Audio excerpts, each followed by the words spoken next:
You're listening ad-free on Amazon Music. It was August 2016, and the weather in O'Fallon, Missouri was typical for summer.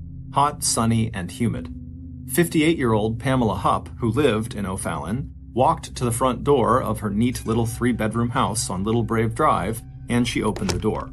But before stepping outside, she gripped the leash of the family dog and then looked around very intently outside at the other equally tidy upper-middle-class houses that made up her new neighborhood. Pam and her husband Mark had only moved into the Great Warriors subdivision about 2 months earlier, and Pam was still getting a feel for the community. After scanning the street and not seeing any people or cars that were out of place, Pam relaxed and then told herself to stop being ridiculous. It had been a tough few years, but soon she and Mark would have a new circle of friends and acquaintances, and she'd know all her neighbors by name or at least by sight. After all, while Pam and Mark might be new to this particular neighborhood, the couple, along with their 2 kids, had lived in O'Fallon for the past 15 years, and so knew the area as well or better than most of its residents did. In fact, when Pam drove their late-model SUV around O'Fallon, she didn't have to look too hard to find houses that she and Mark had, over the years, bought, renovated, and sold for a profit. Thinking of Mark, with his talent for building things and his passion for fine cabinetry work, Pam smiled to herself. Neither one of them had wound up achieving the dreams they had had when they had graduated from high school, but they had done pretty well for themselves in the house-flipping business. Pam stepped outside and closed the front door of her house behind her. Then, as she walked down the gentle slope of her wide driveway towards Little Brave Drive, her 1-year-old puppy pulled at the leash, eager for Pam to pick up the pace. As Pam leaned back to keep her balance, she had a flashback to her teenage years when she was a cheerleader and a member of her high school's gymnastics team. Back then, she could have walked a dog and done cartwheels, both at the same time. Now, with the help of her beautician, Pam still had the blonde hair, but the 5'6" tall, curvy, athletic body that had attracted so many admiring looks when she was a teenager had since filled out to a comfortable and stocky overall roundness. But despite the years and the added weight, anyone who had known Pam back in her school days would probably still recognize her.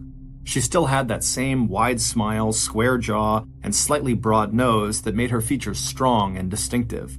And when she laughed, it was the same loud guffaw that had often sounded through the halls of Riverview Gardens High School back in 1976. But Pam hadn't just been a good athlete, she'd also been a good student who got good grades. And going into her senior year of high school, she had been just as excited as her classmates about heading off to college. Except that a few of the admiring glances she got back in high school came from one of the most popular and good-looking boys at her school. And shortly after he had invited Pam to their senior prom, Pam wound up pregnant with his child. And 3 months later, Pam was married to him. And by the time her friends were packing their bags for college or some other post-high school adventure, Pam was spending her days inside of a small apartment looking after a very demanding baby. The marriage had lasted 6 years, and while it only took Pam 4 months after that divorce to marry another man, her second choice in husbands had been a lot better than her first. The second husband, Mark Hupp, was a quiet and very likable guy who was 4 years younger than Pam. He had graduated from the University of Missouri in St. Louis, then was drafted by the Texas Rangers professional baseball organization, who promptly sent him to play on their minor league team. But, like Pam's dream of going to college, Mark's dream of eventually getting called up from the minor leagues to the major league club, the Texas Rangers, never happened. So Mark had left baseball and fallen back onto his carpentry skills. And in 1987, the family of 3 added another member when Pam gave birth to their son, Travis. 2 years after that, Pam and Mark had surprised their families by packing up their young family and heading 1,200 miles south to Florida. For Pam, it had been the adventure of a lifetime. She and Mark had settled in Naples, Florida, where they bought and flipped a couple of houses, and they bought and sold some other properties. Pam went back to school and earned a degree in internet technology, and for 10 years, the Hupps enjoyed a comfortable life in the southwestern part of the Sunshine State. Now, using her free hand to push her short hair off of her hot neck, Pam couldn't help thinking about how much had changed since those early days. Even though Pam and Mark and the kids had enjoyed their time in Florida, Both Mark and Pam missed their home state of Missouri. So when Pam's mother, who still lived in Missouri, started experiencing early signs of Alzheimer's, Mark and Pam felt that they needed to head back home and be closer to her. Alzheimer's is a brain disorder that slowly destroys memory and thinking skills, and eventually it destroys the ability to carry out even simple tasks like eating. So, in 2001, the Hupps sold their properties in Florida and moved back to Missouri, where they settled in O'Fallon. Once they were back, Pam had worked on and off for years selling life insurance policies for State Farm Insurance Company, while Mark continued to build up their real estate business. 9 years later, in 2010, Pam had filed for disability payments due to neck, back, and leg pain, but when her application was turned down, she just joined Mark full-time in the house flipping business. Now, their daughter and son both had promising careers of their own, and with the responsibilities of hands-on parenting behind Pam and Mark, Pam was hoping that this latest move to their new home on Little Brave Drive in O'Fallon would be their last. She wanted to settle down there. A sudden bark brought Pam's attention snapping back to her dog. She wondered how she would stop and have casual conversations to get to know her new neighbors if her dog was constantly barking and pulling her like this from one tree or bush to the next. A second later, Pam gave herself a mental shake. She had never had any trouble making friends. And if worry over a rambunctious dog was the worst of her problems, then maybe her life really was finally turning around and getting back to normal. Because for Pam, the last 5 years had not been normal at all. In fact, they'd been among the most difficult years in Pam's life. The difficult period had started back in January of 2010, 9 years after they had left Florida to return home to Missouri. That's when one of Pam's best friends, a woman named Betsy Faria, had been diagnosed with cancer. Pam had met Betsy when both women were working at State Farm Insurance back in 2002 and 2003. Even though Betsy was younger than Pam by 10 years, the two of them had similar outgoing and fun-loving personalities. Betsy even had her own side gig as a DJ, a little business she called Party Starters. As they had gotten to know each other, Betsy had come to rely on Pam as a confidant, telling the older woman all about the ups and downs in Betsy's marriage, which included a couple of lengthy separations from her husband. Once Pam had left State Farm in 2003, the two women naturally had less contact with each other, but they still kept in touch. In 2010, after Betsy was diagnosed with breast cancer, Pam and Betsy began spending more time together, and soon Pam was one of Betsy's core people who stood by her side and rallied behind her and her family during such a difficult time. And then later that same year, when the news came in that Betsy's cancer had gone into remission, Pam could not have been happier.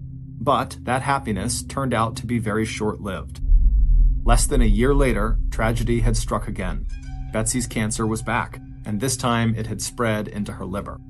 In late November 2011, doctors told Betsy, the bubbly and fun-loving mother of two daughters, that best-case scenario, she had maybe 3 to 5 years left to live. And that was only if Betsy undertook yet another course of aggressive and debilitating chemotherapy. And then, just a little more than 1 month after that dire prognosis, and only 2 days after Christmas, Betsy's family and friends received the terrible and shocking news. Betsy was dead. However, it was not cancer that killed her. On the night of December 27, 2011, the day Betsy died, police near the Farias' home in Troy, just a half-hour north of O'Fallon, had received a frantic 911 call from Betsy's husband, Russ, who told police that his wife had committed suicide. But when police arrived at the scene and saw Betsy, they knew there was no way she could have killed herself.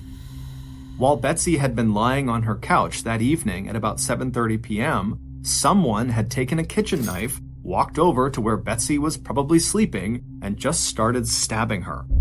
And not once or twice. Whoever had stabbed Betsy had just kept on stabbing her body over and over and over again, plunging the knife into her back, her chest, her neck, her face, her arms. And then when Betsy had rolled off the couch onto the ground, the killer had grabbed her wrists and begun slashing away at them. By the time the killer was finished, Betsy would be left with 56 significant stab wounds across her body. Betsy's husband, Russ, would tell investigators that he had spent the evening with friends who lived 30 minutes away, and then when he got home around 9 p.m., That was when he saw Betsy on the floor. He told investigators that he simply didn't notice the 50-plus stab wounds all over her body. Instead, he just saw the slash marks on her wrist and assumed she had committed suicide. But investigators were not buying his story. And 8 days later, police arrested Russ for murder. And at the trial that followed, Pam had been called by the state prosecutor to testify against Betsy's husband, providing information about the couple's marital problems in the years leading up to Betsy's death. 2 years later, in December 2013, a jury only had to deliberate for 4.5 hours before convicting Russ of first-degree murder and sentencing him to life in prison without parole, plus an additional 30 years. Now, even 3.5 years later, in the middle of a hot summer day, Pam felt a chill go down her spine. Pam felt like nothing in her life had been more traumatic than Betsy's death and that trial, especially since Betsy had listed Pam as the beneficiary on Betsy's life insurance policy. When Betsy made the change, she'd made Pam promise to take care of her daughters with the money. Pam had objected and did not want to be put in this role, but Betsy had insisted that it would be a disaster if her girls or Russ got that huge payout. And even after Russ's trial, it seemed like the emotional body blows just kept coming for Pam. At the end of 2013, Pam received a call from her mother's senior living community telling her that her mother, whose memory and overall health had been steadily getting worse, had died. Pam knew that people meant well when they told Pam and her other 3 siblings that maybe in this case, death had been a mercy, given the fact that their mother's Alzheimer's had gotten so bad she could hardly recognize her own children. But for Pam, that didn't change the fact that her mom had only been 77 years old, and that Pam herself had been one of her mom's primary caretakers. And even if her mom didn't always know who Pam was, their visits together had become a regular and predictable part of Pam's life. And then, 2 years after her mother's death, Pam was absolutely shocked to find out that Russ Faria's legal team had managed to persuade the courts to consider some new evidence in his murder case. The new evidence included documents that suggested the state's case against Russ had been built on a bungled investigation, and it would turn out this new evidence was enough. In November of 2015, just 9 months earlier, Russ, the man Pam had testified against and had played a big role in putting behind bars, was acquitted of his wife's murder and released from prison. Pam was horrified. With Russ now free, she couldn't help but feel scared all the time. Would Russ try to hurt her now, to get revenge for her testimony against him? After all, Pam had not held back in court. She had given up every single detail she could possibly remember Betsy telling her about how awful and abusive Russ was, and it really had an impact on the jury. And so Pam knew Russ must hate her. But now, as Pam turned the corner back onto her street and saw her beautiful new house in view, she tried to push those memories away. She knew what Russ looked like, she knew what kind of car he drove, and she had already taken her own precautions. She and her husband Mark, the year before, had bought a handgun, and recently she had taught herself how to use it. With one last look up and down her street, Pam hustled up her driveway with her dog, then opened her front door, stepped inside, and then shut and locked the door behind them. A few days later, on the morning of Tuesday, August 16th, Pam got up, she took her dog for a quick walk, and then tidied up her already tidy house. Then Pam took a deep breath and opened up her front door and stepped outside and began immediately scanning the nearby streets and houses. Luckily, she didn't see any strange cars or people or Russ, and so it was all clear.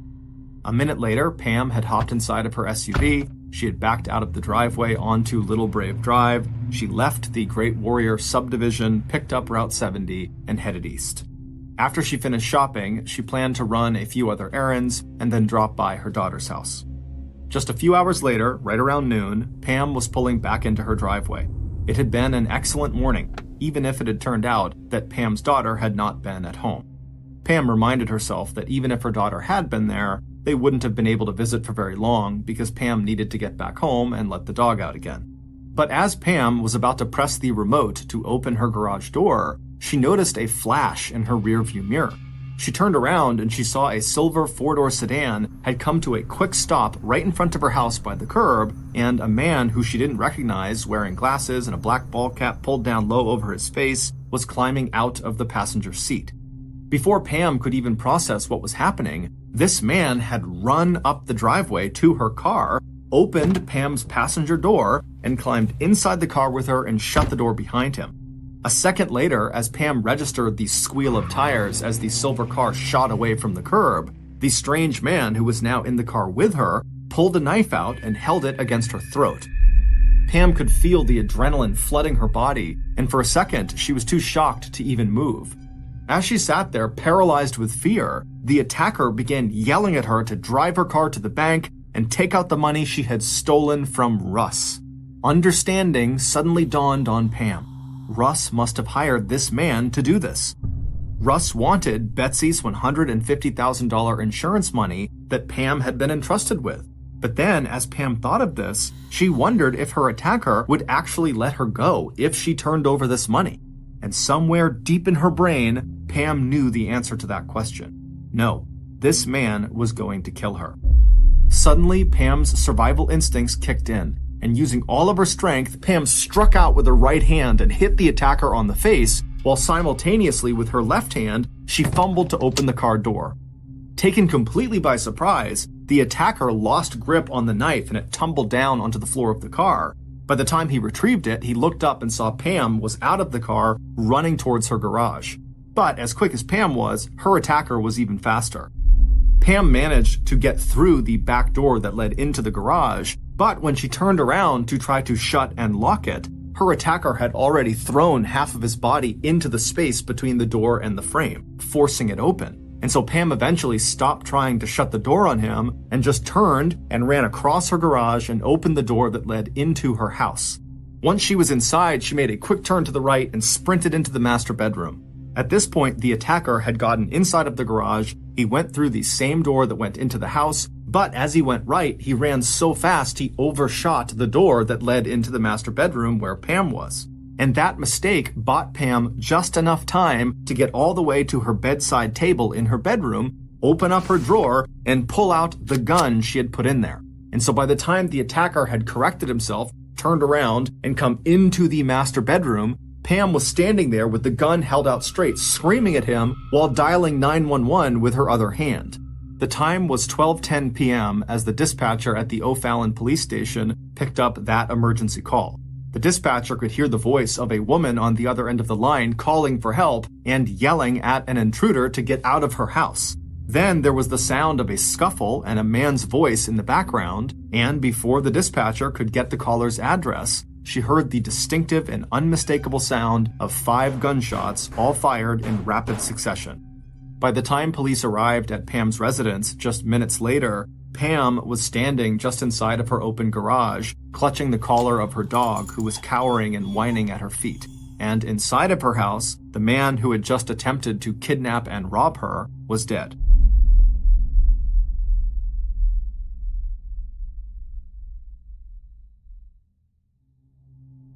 By early afternoon, a very shaken and upset Pamela Hupp was sitting inside an interrogation room at the O'Fallon police station, giving police her formal statement, describing exactly what happened. And with hands that trembled, Pam pressed her palms together, extending her thumb and forefinger in the shape of a gun, and showed police how, when the man started coming towards her in the bedroom, she had just kept pulling the trigger of her pistol until she had emptied every round into that man's chest. And although Pam could not tell police who the man actually was, she did feel very confident that Russ Faria had to be involved. He likely sent him. She then explained her connection to Russ and why he might want to hurt her or rob her or both. As she recalled the details of the attack, Pam even thought that maybe the driver of that silver car that had dropped the attacker off, that driver might even have been Russ himself. It kind of looked like him, but she couldn't be sure. She only saw him for a second. After giving police all the information she could possibly think of, Pam signed her official statement, and then she was released. Just like Pam, detectives also believed that what happened to her had to be connected to Russ and his recent acquittal. But 7 days after the attack on Pam, investigators had discovered that while the attack on Pam was indeed connected to Russ, it was connected to him in a way that no one was expecting. Based on what the investigators learned, here is a reconstruction of the days leading up to the attack on Pam as well as what actually went down on that day, August 16th. On August 10th, 2016, 8 months after Russ was released from prison and 6 days before Pam was attacked, 39-year-old Carol Alford was sitting on the front steps of the porch attached to her home in a trailer park just north of St. Louis. The weather that morning was hot and muggy, but Carol didn't seem to notice. She was wearing a long-sleeve lime green hoodie and lounge pants. Her only concession to the heat was that she didn't have on any shoes, and she was letting her dog wander around her little yard while she sat still, rather than the two of them going out for a walk. At around 11 a.m. that morning, Carol was surprised to see a car she didn't recognize pull up alongside her driveway.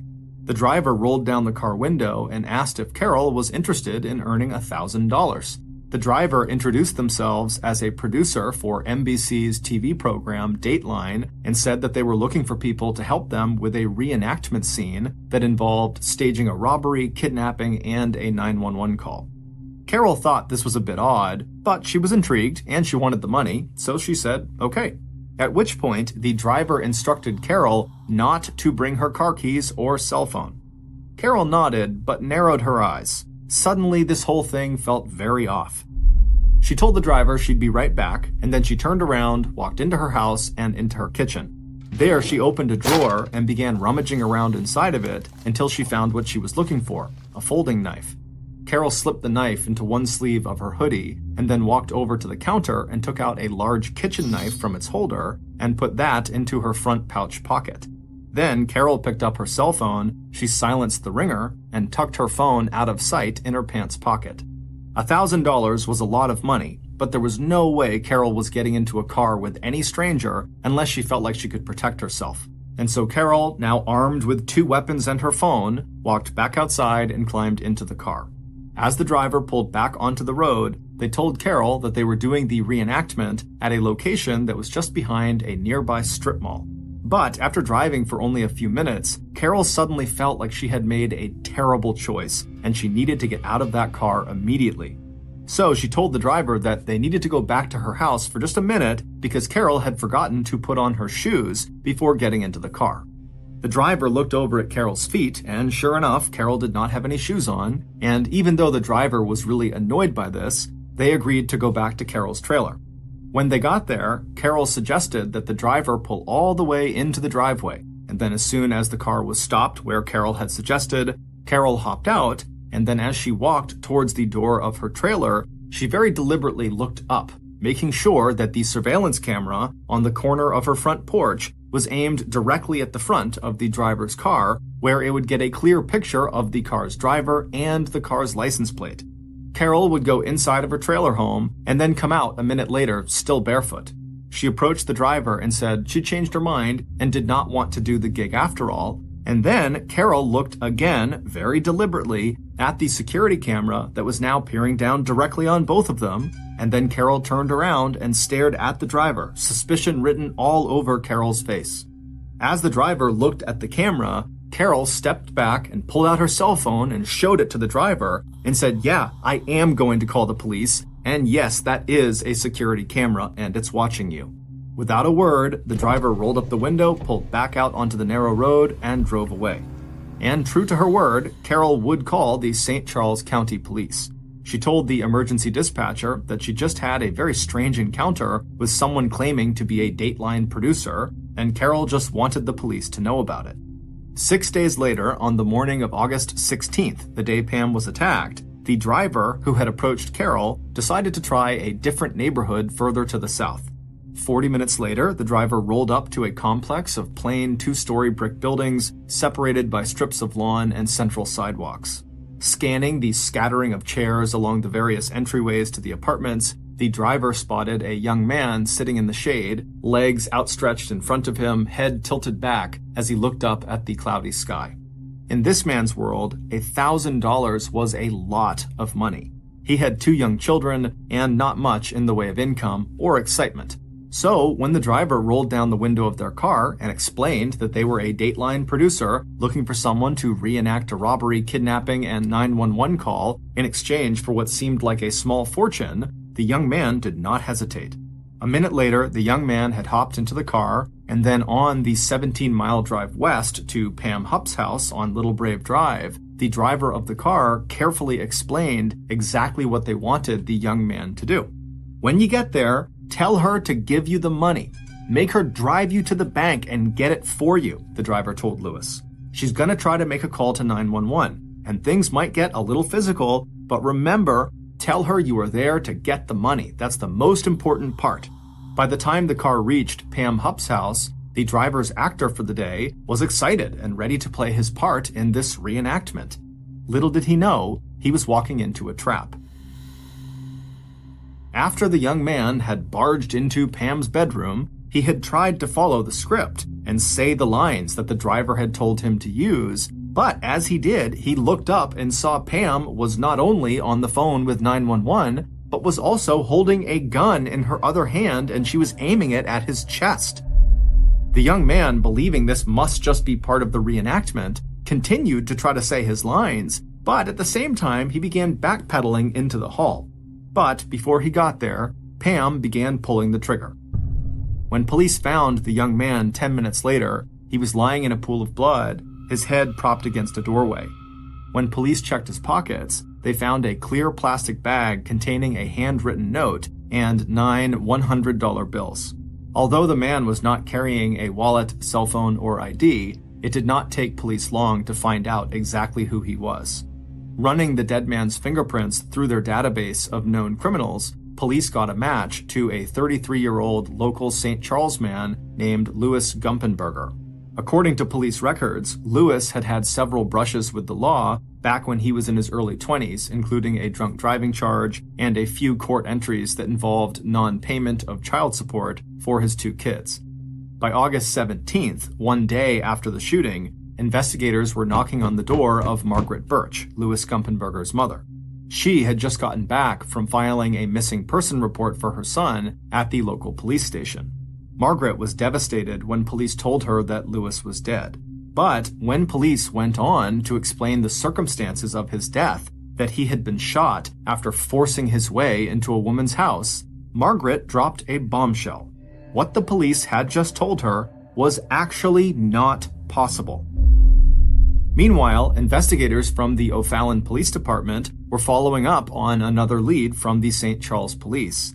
7 days earlier, on August 10th, police had received a 911 call from Carol Alford, who described a disturbing encounter she had just had with a stranger who had approached her at her home and then tried to get her to go with them to act out this weird kidnapping robbery scene for $1,000. But at the time, on August 10th, the police did not act on any of the information she gave them. However, fast forward a week back to August 17th, the day after Louis was killed, and suddenly now, given the weirdness of Louis's actions and the statements given by Pam about what she saw and what she heard, it seemed possible that the mystery driver who had been rejected by Carol had simply moved on to someone else to try to wrap up in their bizarre scheme, and that someone else was likely Louis. And so the police hauled Carol into the O'Fallon police station, and they showed her a lineup of 6 photographs of people they thought could be the mystery driver. And without a moment's hesitation, Carol reached over and tapped a particular picture. "This one," she said. "This is the person who approached me." 6 days later, on Tuesday, August 23rd, police had confirmed that yes, the person who approached Carol was the same person who approached Louis. And because they had this mystery person's name and contact information, they decided it was time to go arrest them. It would turn out that when Louis Gumpenberger's mother told police that her son could not have forced his way into Pamela Hupp's house, she meant that literally. Louis had been in a terrible car accident in his youth that had left him with a serious and irreversible brain injury. The injury had left him with the mental capacity of a 12-year-old, which made him very gullible and exploitable, and the injury had left him with serious physical limitations as well. Most notably, Louis could barely walk. And so when Louis's mother was told that her son had run up the driveway and barged into Pam's house, Louis's mother knew that could not be true. Louis literally could not run. And it would turn out Lewis's mother was correct. Lewis did not do any of the things Pam accused him of doing because the story Pam told police about the attack on her had been a total lie. There was never a silver car that suddenly pulled up outside of her house, driven potentially by Russ Faria, that contained Lewis, who had then leapt out and charged up the driveway to attack her. What really happened was Pam, aka the mystery driver, had become totally paranoid after Russ was let out of jail. And so, in her crazed, paranoid state, she decided she had to take drastic action to put him behind bars again to protect herself. And so she put together this very elaborate scheme to frame Russ for murder. Then she began looking around town for someone to kill, and she found Carol first, but Carol did not fall for the trap, and so Pam kept looking, and a few days later she found Lewis, and Lewis immediately took the bait. Pam led Lewis into her house on Little Brave Drive while reminding him that the scene they were about to reenact was just that, it was an act, so just say your lines and everything will be fine. And then, once the pair was in Pam's bedroom, Pam said, okay, we're starting the scene now. And at that point, Lewis began trying to say his lines, while Pam called 911 and turned away from Lewis and fished her gun out of the bedside drawer. The 911 operator would answer Pam's call and immediately hear her scream out that there was an intruder in her house. And then the operator would hear a man in the background, which was just Lewis fumbling through his lines. And then the operator would hear Pam fire 5 shots into Lewis's chest. After Lewis was on the ground, either dead or bleeding to death, Pam pulled a note in a plastic bag from her pocket and she tucked it into Lewis's pocket. The note was designed to look like instructions Lewis might have been given by Russ. It said, "Get Russ's money, kidnap Pam." Carol Alford would ultimately seal the deal that Pam was indeed the mystery driver and Lewis's murderer. It was Pam's picture that Carol identified in that 6-photo lineup, and Carol provided police her security camera footage taken from outside of her home that clearly showed Pam's license plate on her car and her face as she drove up in her car to Carol's home on the day she tried to lure Carol to her death. And so, at 11 a.m. on August 23rd, police cars rolled into the quiet Great Warriors subdivision in O'Fallon, and just minutes later, they found Pam. She had just left her driveway in her SUV and had made it down the street before police cars surrounded her and forced her to pull over. Moments later, police approached Pam's vehicle and told her that she was under arrest for the first-degree premeditated murder of Louis Gumpenberger. But this was not the end of the story. Far from it. The reason Pam had been so paranoid after Russ got out of jail was not just because she feared retribution from him. It was also because Pam was afraid that the new evidence presented at Russ's second trial would reveal a new suspect in the brutal murder of her friend Betsy Faria. And that new suspect was Pam herself, the beneficiary of Betsy's $150,000 life insurance policy, a policy that Pam had cashed and then given absolutely none of to Betsy's family. And not only had that life insurance policy been officially signed over to Pam 4 days before Betsy was killed, but also Pam, not Russ, had been the last person to see Betsy Faria alive. 5 years earlier, on December 27, 2011, the night Betsy was killed, it was Pam who had driven Betsy home that evening from her chemotherapy appointment. And it was Pam who had helped get Betsy settled comfortably on the family couch, likely just minutes before Betsy was stabbed 56 times with a kitchen knife. And right after that violent and gruesome murder, it was Pam who fed overly willing prosecutors unsubstantiated allegations that Pam claimed Betsy told her in confidence that painted Russ Faria as an abusive and violent spouse. It was also Pam who kept pushing the theory that Russ must have killed his wife in a fit of rage when he discovered he was not the beneficiary of her life insurance policy. And it was also Pam who kept elaborating on that story and bringing in even more damning testimony about Russ to the state's lead prosecutor, and the prosecution team ate it all up. But Russ knew Pam had been lying the whole time, and so immediately after Russ was acquitted and freed from prison, he directed his lawyers and the press to look at all the evidence in his wife's murder case again. And he started urging the courts to investigate Pam as the primary suspect in his wife's murder. And reporters and lawyers weren't just asking questions about Betsy's death. They were also asking questions about the death of Pam's own mother. According to the official police report, on October 31st, 2013, Pam's mother had apparently died of a fall from her second-floor apartment balcony. But in hindsight, that accidental death was starting to look suspicious. The autopsy revealed that at the time of her death, Pam's mother had ingested 8 times her recommended dose of the sedative Ambien. Not only that, the 77-year-old Alzheimer's patient had somehow fallen through, not over, the railings of her balcony.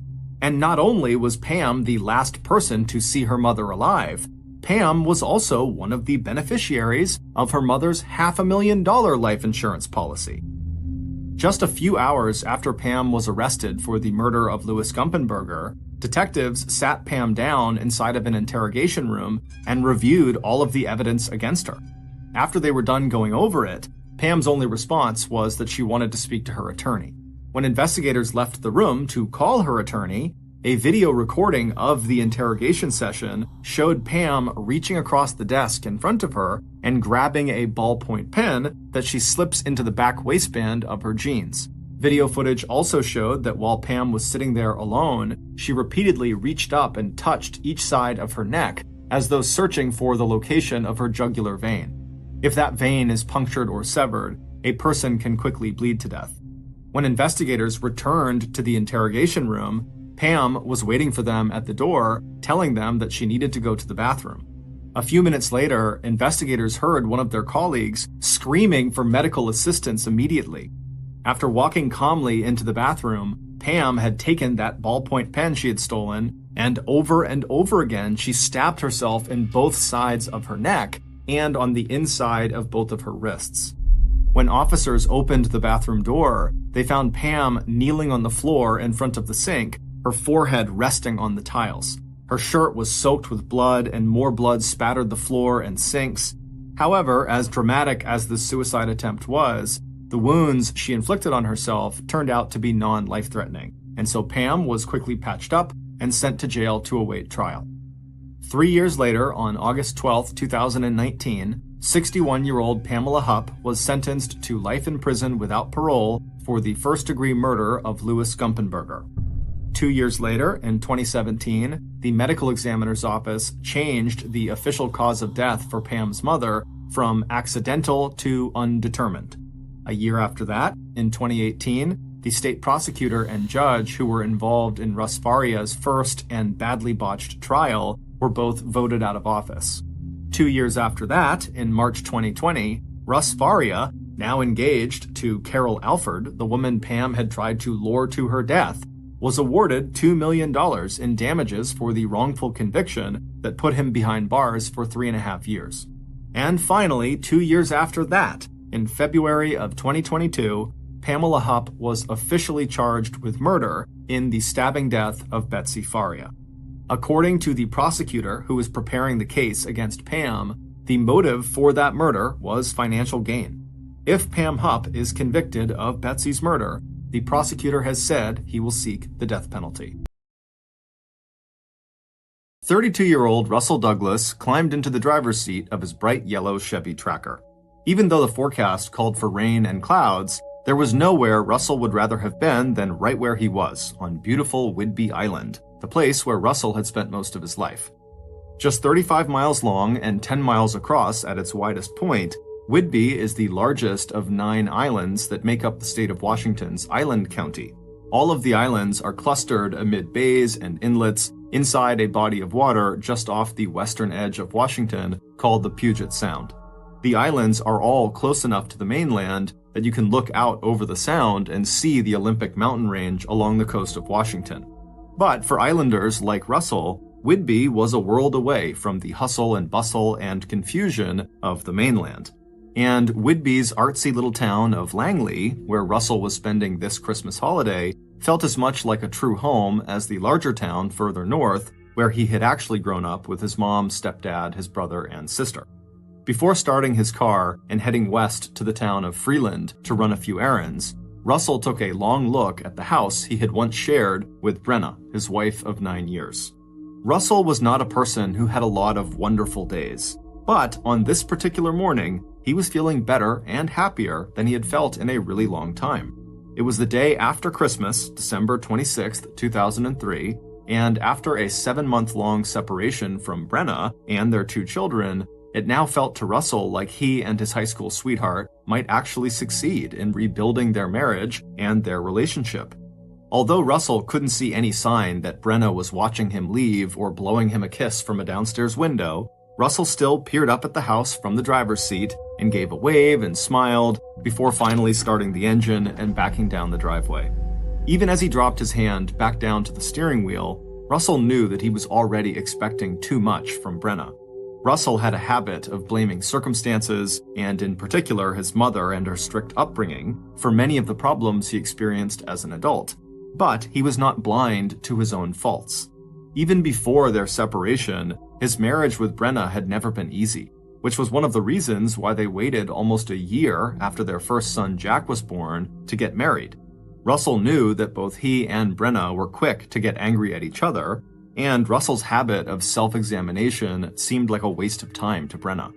To her, the questions that Russell jotted down to himself, like, "Why are you so afraid to just be without Brenna?" or "Why are you holding yourself and Brenna and the kids back?" were pointless. Russell just needed to make a decision one way or the other about their marriage and about what he wanted. Russell also knew he was subject to mood swings, and that he spent more time feeling depressed than he spent feeling upbeat. But no matter what he tried, therapy, the regular exercise that kept him trim and fit, writing those notes to himself, it still never took much for him to sink into a dark place. And Russell also knew that the chance he had now to try again with Brenna might be a very uphill struggle.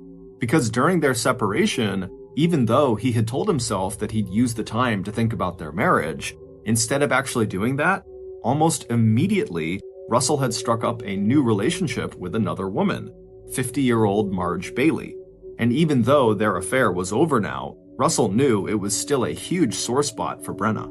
But what Russell could never explain to Brenna was that that affair had actually helped him grow up and stop thinking of himself as a victim of his moods and of his overly strict and rigid upbringing.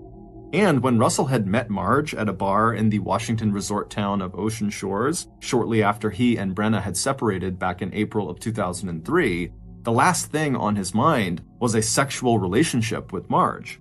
But leaving Whidbey Island and his kids had been very difficult, and the small apartment he had rented in Renton, a suburb south of Seattle, was a typical and depressing bachelor pad, more like a storage container for his belongings than a home. And although his apartment was just 45 miles away from where Brenna lived with their kids, no sooner had Russell left the island that he felt the depression that he had always struggled with settle over him like a black cloud. So when Marge had walked up to Russell when he was sitting alone at the bar in Ocean Shores, he was grateful for her company. And right away, Russell and Marge had hit it off. It didn't take Russell long to discover that Marge was much more relaxed and open-minded than Brenna had been when it came to sex, and also when it came to Russell's own unconventional taste in clothes. If Russell wanted to wear a kilt or a sarong, a length of fabric that's tied around the waist like a skirt, that was fine with Marge. And if he wore pink spandex shorts and a gold necklace to his fitness club, that didn't bother her either.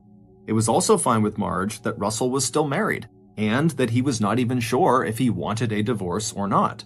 And when Russell and Marge had finally ended their affair just a few weeks earlier, Marge had told him that if his marriage was really important to him, then he should try his best to fix it. So that's what Russell had decided he would do. According to the separation agreement that he and Brenna had worked out back in the spring, this was the Christmas that Russell was supposed to have 8-year-old Jack and 5-year-old Hannah. But when Russell had told Brenna that his affair with Marge was over, he'd also floated the idea to Brenna that he could just come to Whidbey Island over Christmas and all 4 of them, him and Brenna and their 2 kids, could spend the holiday together at their house in Langley. And Brenna had said yes. As Russell slowed down to make a left onto the main route that would lead him 13 miles west to Freeland, he looked down at his blue jeans and flannel shirt. Of course, along with agreeing to this Christmas reunion, Brenna had had a lot of other things to say as well, including the fact that she'd had enough of what she called Russel's deviant lifestyle. And by that, she didn't just mean his sense of adventure when it came to sex, but also his collection of slightly wild clothes. And even though Russel had been careful to dress in a style Brenna found acceptable during this reunion, he knew that since his arrival, he had already made at least one serious mistake. He'd been so excited about getting back together with Brenna that when he showed up for Christmas, he had given her some fancy lingerie, and inside the lingerie gift box, tucked under the folds of suggestive and flimsy fabric, he'd slipped an assortment of flavored condoms. Still, Brenna's annoyance with him had not stopped them from making love together earlier that very morning.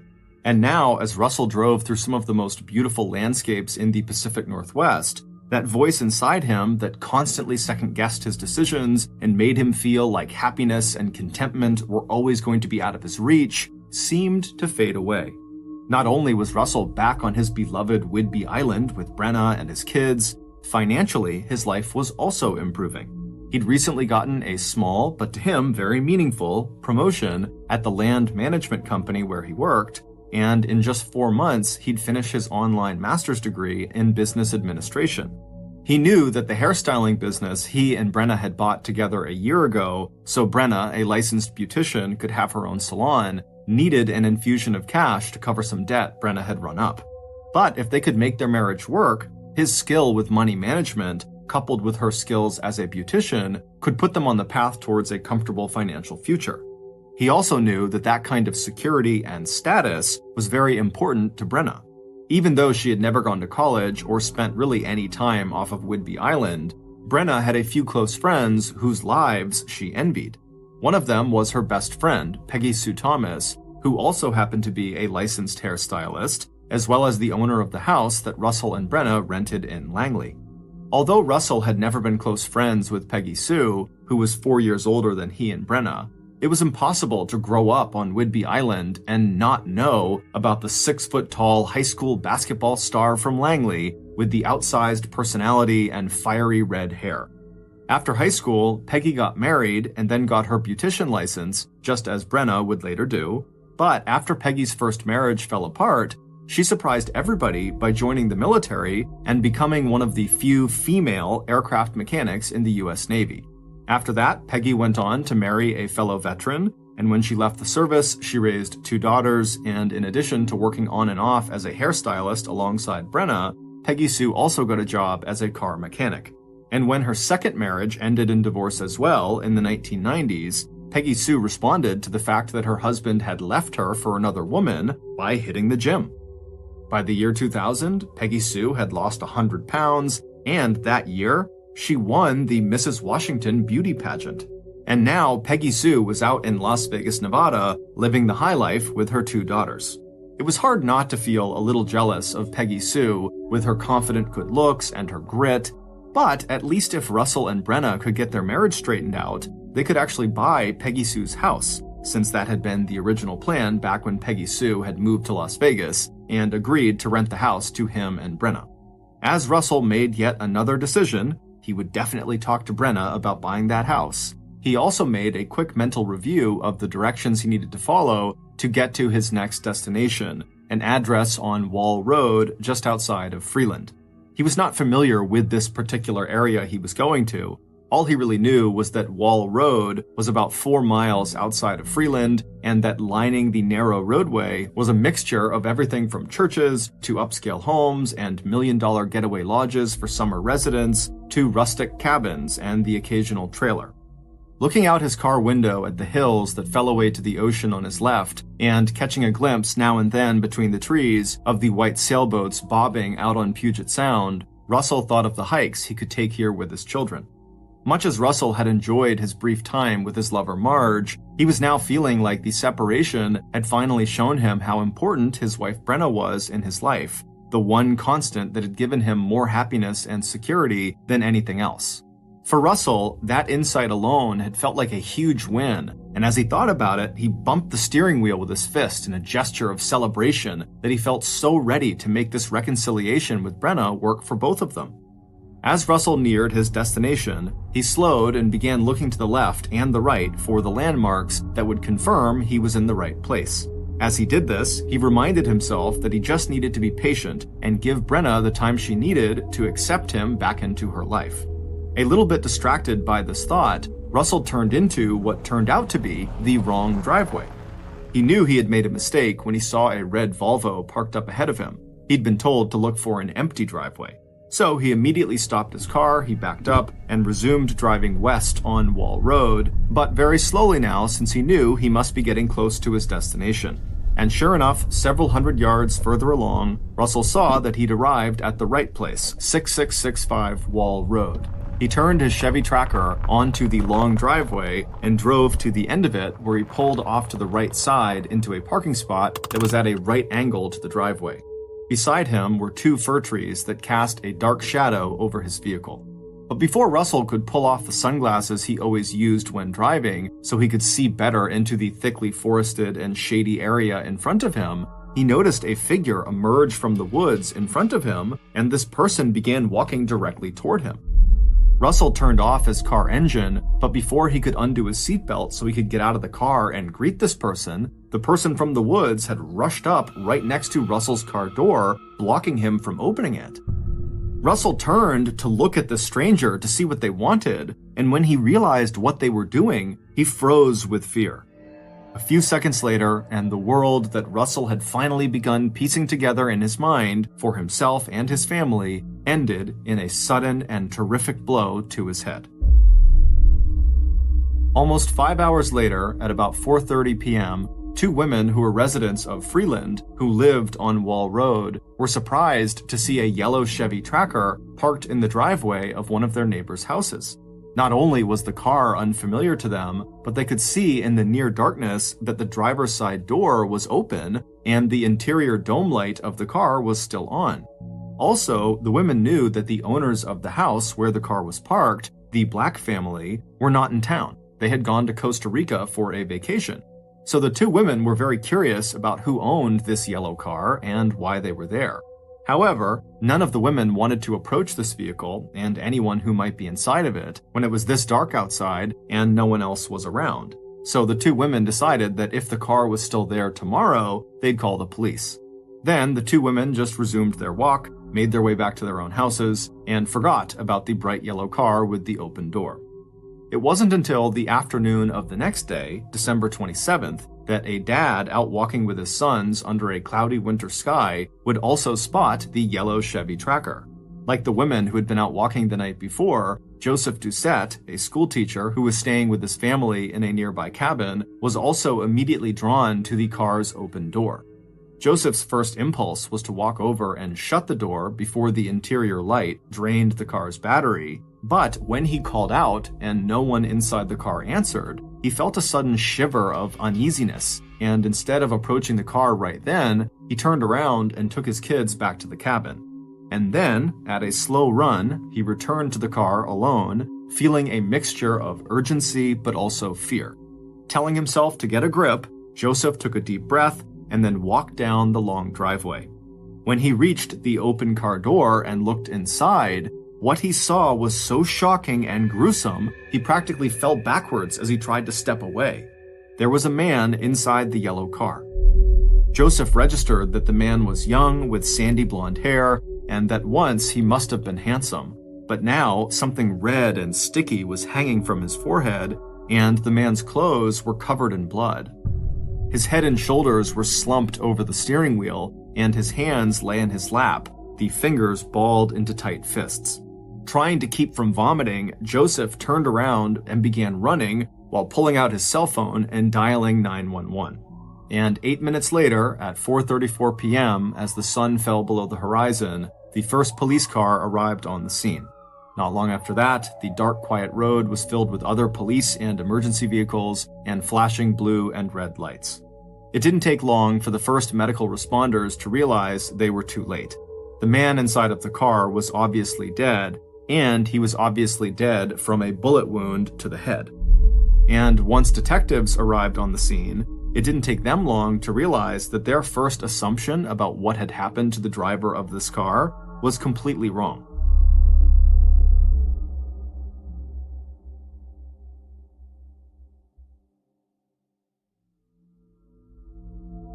Given the fact that the residence where this man was found was not only totally isolated, but looked obviously vacant, it would turn out the black family who owned the property really had been on vacation in Costa Rica at the time, and they would tell police they were not expecting anyone to be on their property while they were gone.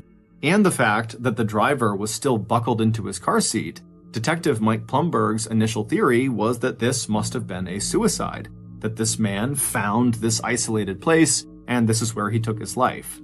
Violent crimes on Whidbey Island were rare, but the suicide rate among islanders was actually pretty high, especially over the holidays.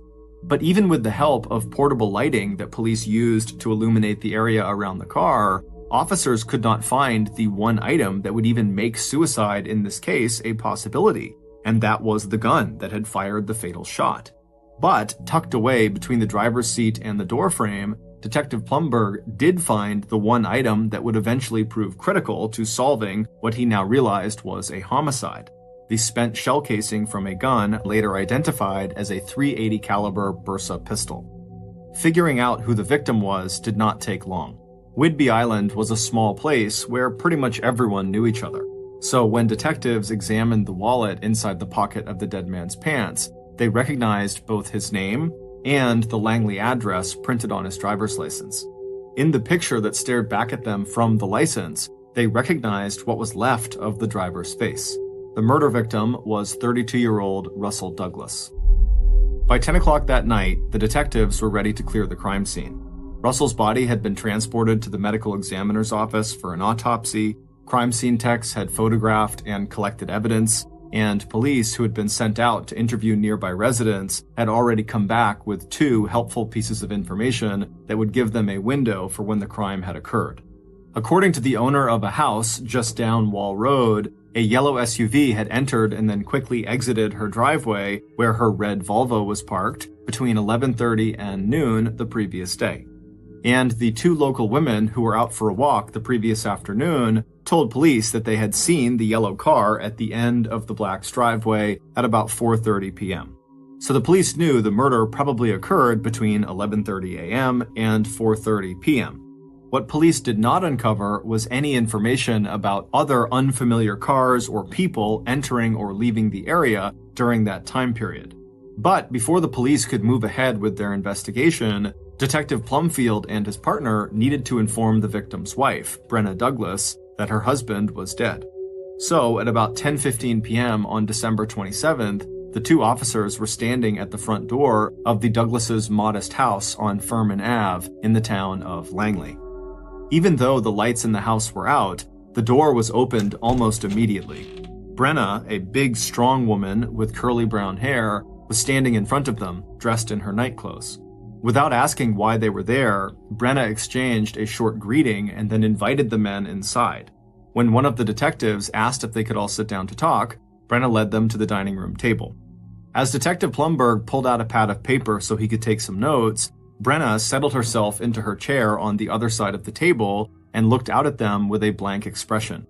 In any murder case, the spouse is always one of the first people of interest. So instead of disclosing that Russel was dead, the detectives began by asking Brenna when she had last seen her husband. Over the next hour, even after police told Brenna that they had just discovered Russel's body in his yellow car and that he had been shot once in the forehead right between his eyes, Brenna displayed no sign of grief or even surprise.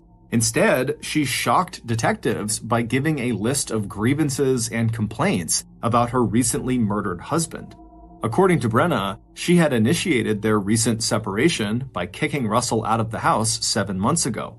She'd also filed a report with police alleging that he was verbally and physically abusive, that he threatened to punch her in the face, and had once, years ago, hit their son across his face. And even though Brenna had withdrawn that complaint, she insisted to investigators that the information she had given police at the time was true. Russel had been controlling, he had once called her fat, and he had cheated on her both with women and with men. Brenna also claimed that Russel had downloaded tons of pornography to his computer and that he liked using sex toys. As for their recent reconciliation, it had been his idea more than her idea for the 2 of them to try to get back together and fix their marriage. And even though they had had sex during their Christmas reunion, Brenna told detectives that she had only done that because she wanted to feel loved. Brenna also told police that Russell abused both alcohol and drugs, and if he had any friends at all, they were only the friends that she herself had made and introduced him to. Brenna's barrage of criticism about the father of her children and the man who was never late with child or spousal support and who showed up right away when Brenna needed help with a household project not only shocked the two detectives, it made them wonder if all that bitterness Brenna was expressing to them added up to a possible motive for Brenna to kill her husband. Sensing that the police had found her response surprising, Brenna wasted no time sketching out her own airtight alibi for December 26th, the day Russell was killed, from the moment he had kissed her and the children goodbye before leaving mid-morning to run some errands, right through the early afternoon of December 27th. As to why she had not contacted anyone when Russell did not come back to the house that afternoon or night, Brenna said she assumed he'd probably just blown her off again. But even as police verified Brenna's alibi, she remained a person of interest, especially when investigators found out that Russell had made Brenna the beneficiary of 2 life insurance policies. One of them was worth $200,000, and the other was worth close to $400,000.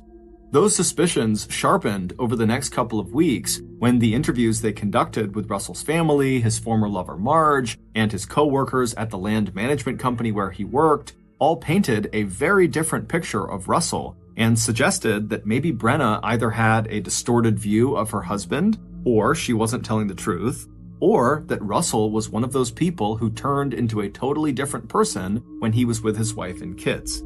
Because according to those other witnesses, Russell was a friendly, almost shy loner who had surprised his boss one day by wearing a kilt to work. But Russell came across in interviews as a smart and hardworking employee who took to heart his boss's request that Russell stick with more conventional wardrobe choices at work. Russell was definitely prone to depression, but his coworkers had never seen any sign that he was a drinker or that he even dabbled in drugs. Russell was excited about earning his master's in business administration. He obviously loved his kids. He talked a lot about the marital problems he and Brenna were having without ever bashing Brenna, but he also seemed very hopeful that they could save their marriage. And those close to both Russell and Brenna said the arguments between husband and wife were definitely two-sided, that Brenna had a short fuse and that her poor money management had led to her hair salon sinking into debt.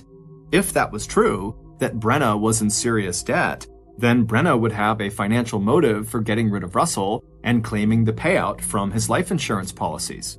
Brenna had told detectives that she was not aware of Russell having any life insurance policies, but right after saying this to police, Brenna had contacted Russell's insurance companies and put in her claim as Russell's beneficiary. However, since Brenna was suspected in Russell's death, the insurance company would not allow her to collect any money. Instead, the insurance company sent investigators of their own out to speak with police about Brenna's possible involvement in Russell's death. And what Detective Plumberg found out in speaking with the insurance company's investigators was that Brenna had presented herself and Russell very differently to the insurance company than she had to police. To insurance investigators, she described Russell as a loving and supportive husband, and as a couple, they were committed to reconciliation after going through a minor rough patch in their marriage. At around the same time police were speaking with the insurance investigators, an examination of Russell's work computer and personal laptop were completed, and what police learned was that 1, Brenna had full access to her husband's email and bank accounts, and 2, Russell was not a big consumer of pornography like Brenna had said. After her initial interview with detectives on the night Russell's body was discovered, Brenna quickly hired a lawyer. She refused to take a lie detector test, and then she refused to answer any more questions unless the police could come up with hard evidence that would link Brenna to her husband's murder. And as suspicious as this made Brenna seem, the police didn't have any hard evidence connecting her to her husband's murder, and so for the time being, they had to leave her alone. However, that would change a few weeks later when police were able to examine Russell's phone records.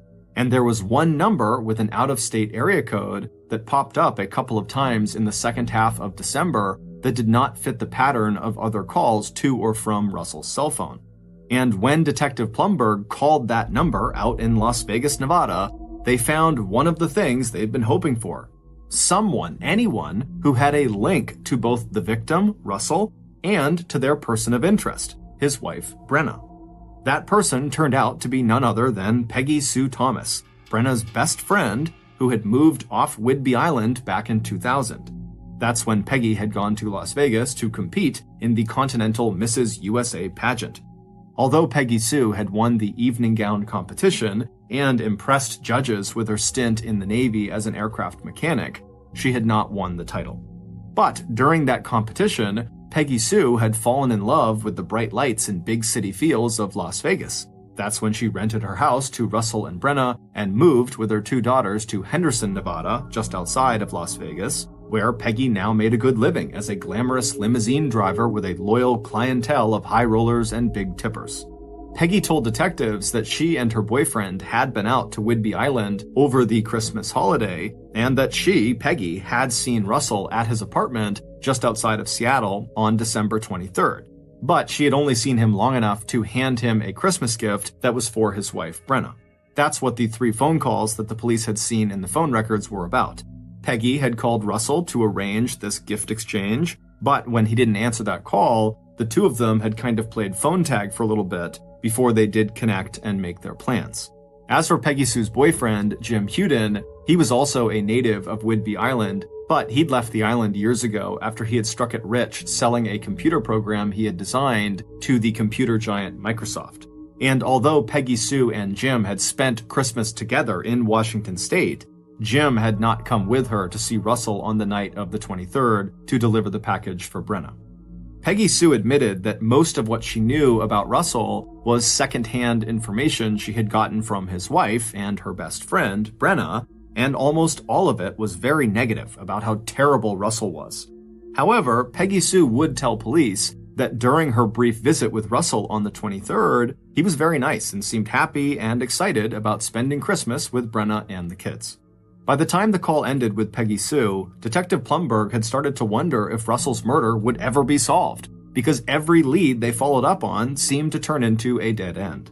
By June 2004, 5 months after Russell's murder, and with no fresh or promising leads, Detective Plumberg decided to go back and review the entire investigation.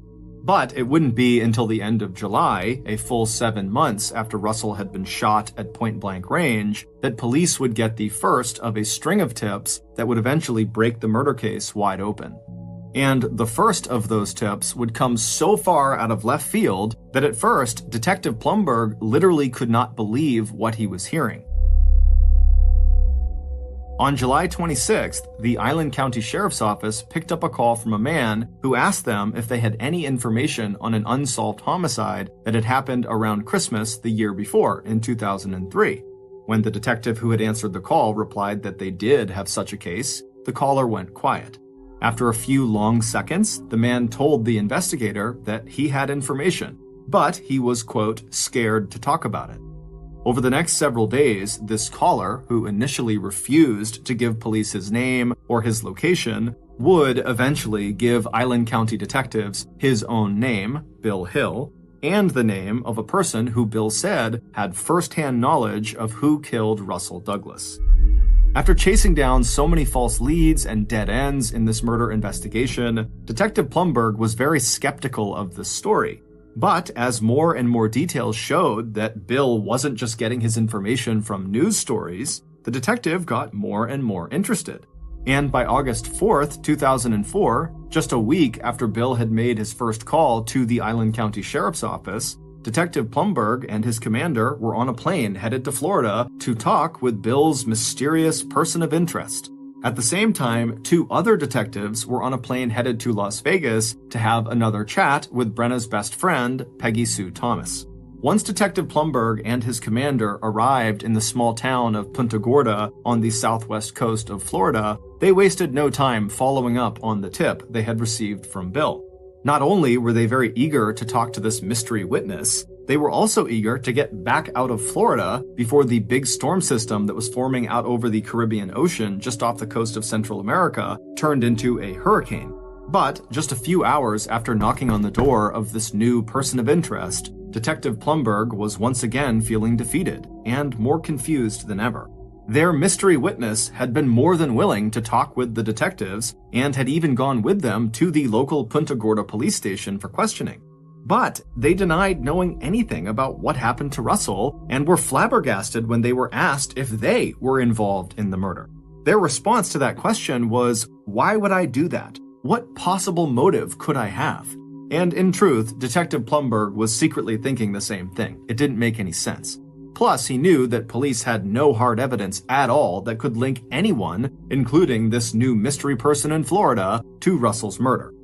An hour later, the interview was over, and Detective Plumberg's mystery witness had left the police station and returned home.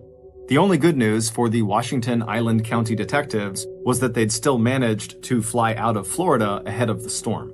And they were lucky because by August 9th, just a few days after they had left, that storm had turned into a Category 4 hurricane that headed straight into Florida's southwestern coast and the town of Punta Gorda, where they had been.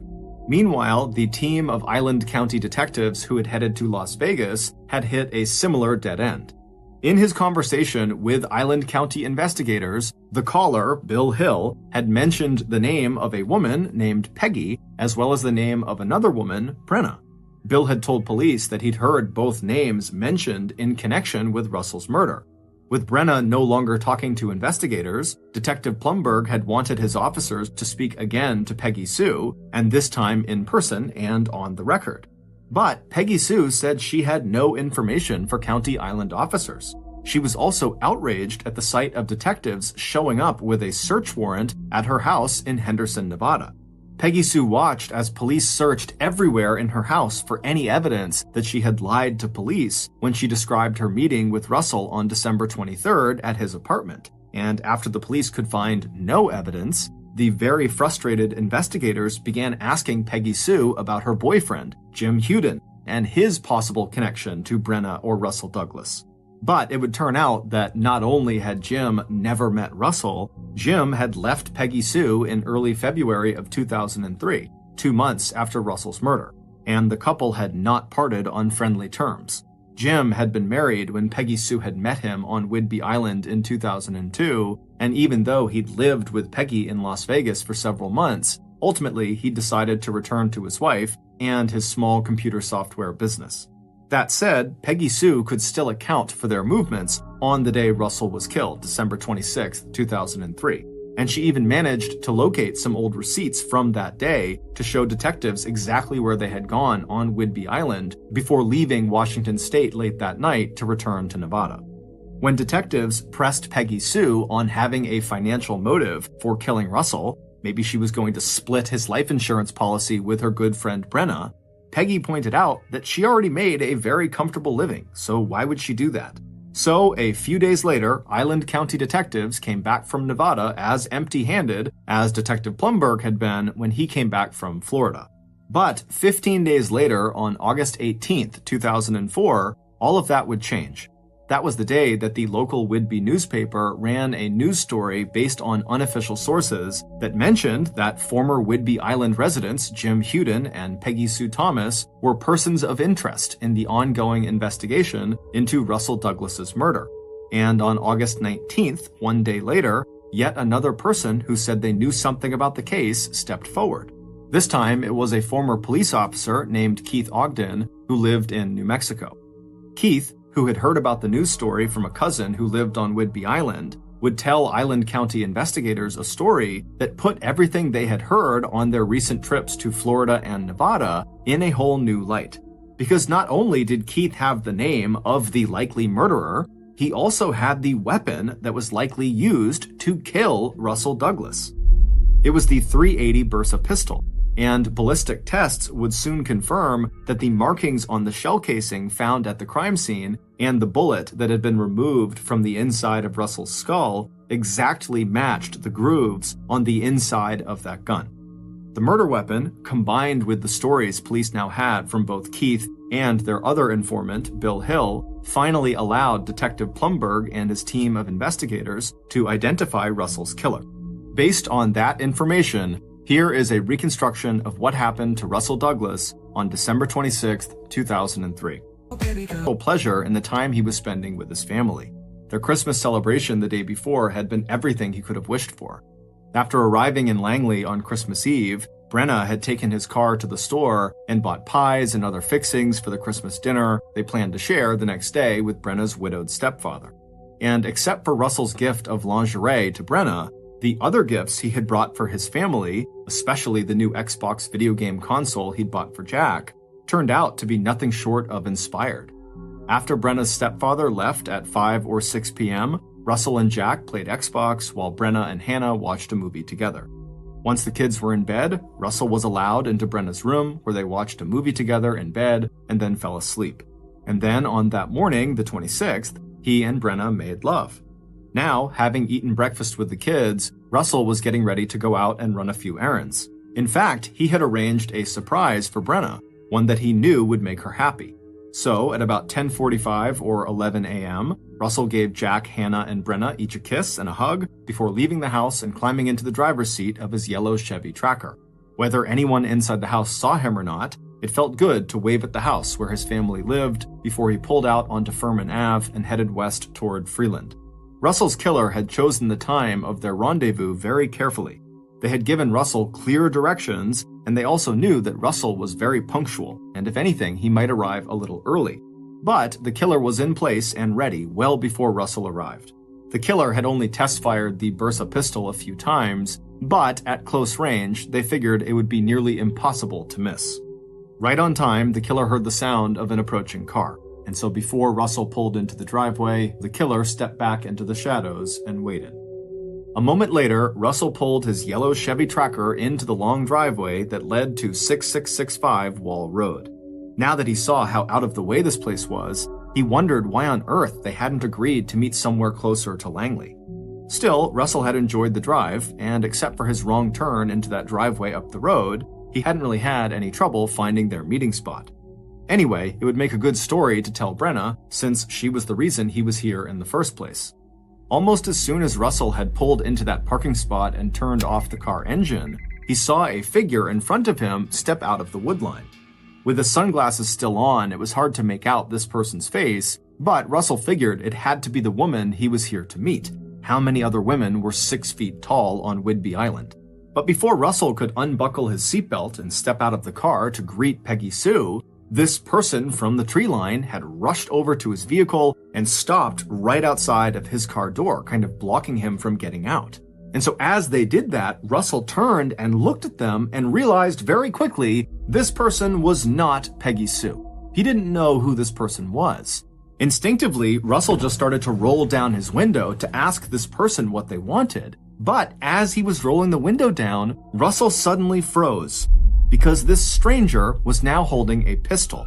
And without ever saying a word, the stranger raised the pistol, aimed it at Russell's face, and pulled the trigger.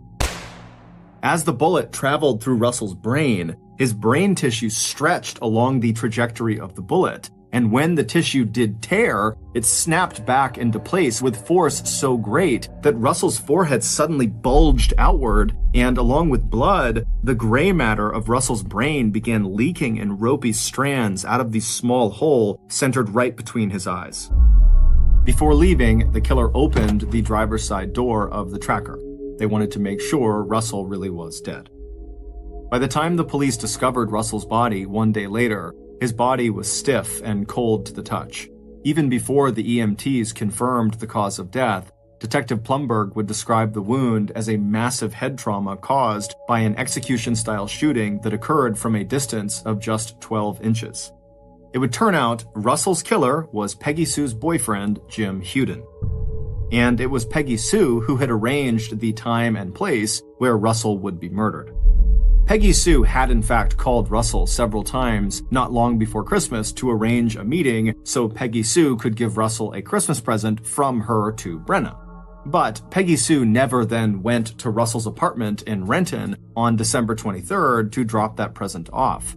Instead, Peggy had told Russell on the subsequent phone calls to meet her on December 26th at 6665 Wall Road, and at this meeting, she would give him her present for Brenna. Peggy had chosen this location because it was already a very isolated spot, and the family who lived at 6665 Wall Road, the Black family, they'd be gone in Costa Rica, so there'd be no witnesses. And so on December 26th, when Russell arrived at the meeting spot, instead of Peggy Sue coming up to him, it was her boyfriend, Jim Huden, who would step out of the tree line, walk over to Russell's car, and then shoot Russell point blank in the face. It would turn out that during the 4 months that Jim and Peggy Sue had lived together in Las Vegas back in 2003, Peggy had spent a lot of time on the phone listening to Russell's wife, Brenna, complain about Russell. None of what Brenna had to say was new, but now Peggy Sue could share her friend's complaints with her new boyfriend, Jim. When Jim later confessed his crime to his good friend, Bill Hill, down in Florida, where Jim lived with his wife, Jean, Jim told his friend that he decided to kill Russell because Peggy had told him Russell was abusive to his wife and children. Jim said that he himself had had a violent stepfather, and killing Russell seemed both thrilling and like a kind of revenge killing for what Jim himself claimed to have suffered. Island County detectives in Washington had a different theory. They believed that Brenna may have offered to split the proceeds from Russell's life insurance if Peggy and Jim killed Russell. At that point in Peggy Sue's life, and Jim's life too, money had become a big problem. 7 months after hearing Jim's confession, Bill Hill's conscience finally got to him, and he contacted investigators in Whidbey and told them what he knew. But even though detectives then flew to Florida to question Jim, who was the so-called mystery witness, and Nevada to question Peggy Sue, it wasn't until Keith Ogden contacted police on August 18th and provided the murder weapon that police would have the physical evidence they needed to arrest Jim for murder. According to Keith, who had met Jim and Peggy in Nevada, Jim had approached Keith and asked him to hold on to a gun for him since Jim said he didn't want to keep it in a house with Peggy's kids. Keith agreed, but when Keith heard that Jim was a suspect in a homicide, he realized the gun Jim had given him could potentially be a murder weapon, and so that's why he had come forward. 4 months later, in December of 2004, almost a year to the day that Russell was killed, Detective Plumberg requested an arrest warrant be issued for Jim Huden. But it would take another 7 years before either Jim or Peggy Sue were actually arrested and charged for the murder of Russell Douglas. Shortly after being interviewed by investigators down in Florida in August of 2004, Jim, the mystery witness, had taken advantage of the chaos caused by Hurricane Charlie to flee over the border from the U.S. into Mexico. It wasn't until Jim's wife, Jean, who got tired of sending money to her husband in Mexico, came forward that the police were finally able to track Jim down. And so on June 9th, 2011, Jim was arrested and charged with first-degree murder. While Jim had been on the run, Peggy Sue had gone on to marry and then divorce Alaskan oil millionaire Mark Allen. After 7 months of marriage to him, she had walked away with more than $1 million in money and assets. At the time of her arrest, 1 month after Jim's, on July 9th, 2011, Peggy Sue was living off the shore of New Mexico on a houseboat she had named Off the Hook. While Jim refused to implicate Peggy Sue in Russell's murder, Peggy Sue didn't waste a minute before she put the full blame for Russell's murder squarely on Jim's shoulders. 1 year after their arrests, on July 20th, 2012, 59-year-old Jim Huden was convicted of first-degree murder in the shooting death of Russell Douglas and sentenced to 80 years in prison at the Washington State Penitentiary.